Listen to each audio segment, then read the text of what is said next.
Hello ladies and gentlemen, my name is Tim, and there's a whole lot of going around the internet right now about Rockstar's third delay of Grand Theft Auto 5 for the PC. And as it turns out, it may be a little justified.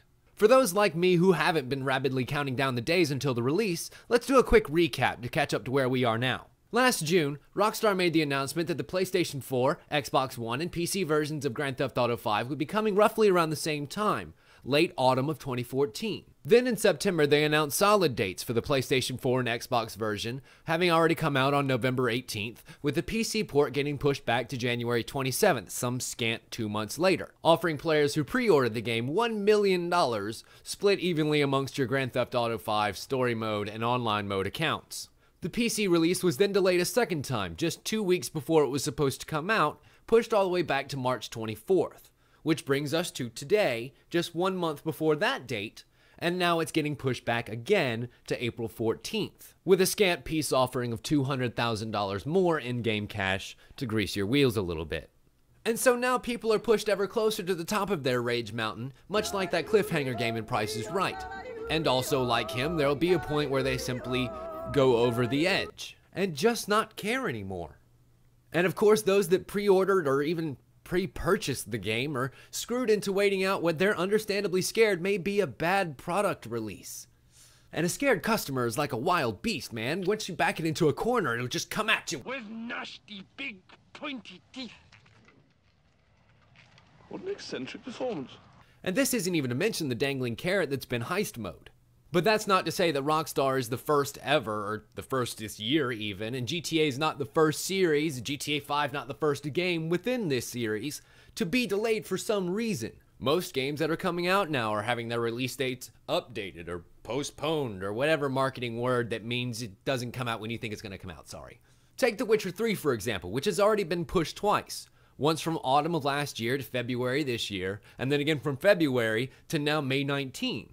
And yet, while there was certainly a lot of disappointment over that, you don't see near the level of vitriol being lobbed their way that you do Rockstar right now.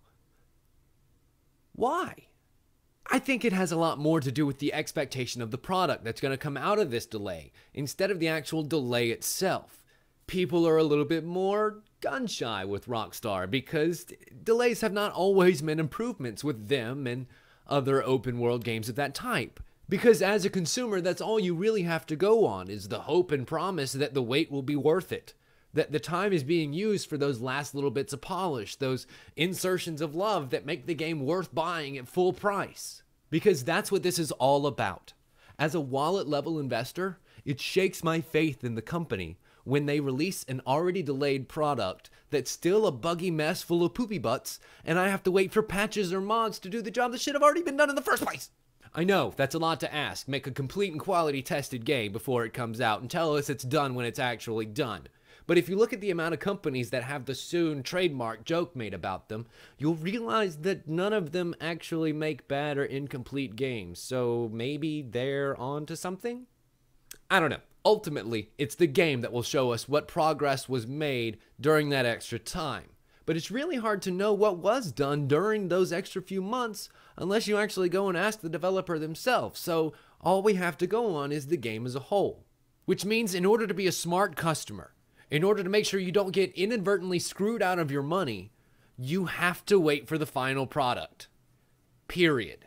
So even if the delay between games is like 8 to 12 years, if it's good when it comes out, it's still good and people will praise it as such. But if it's not, then you're probably Duke Nukem forever. Thank you so much for watching, everyone. Remember, pre-ordering's for suckers, and as always, we'll see you next time.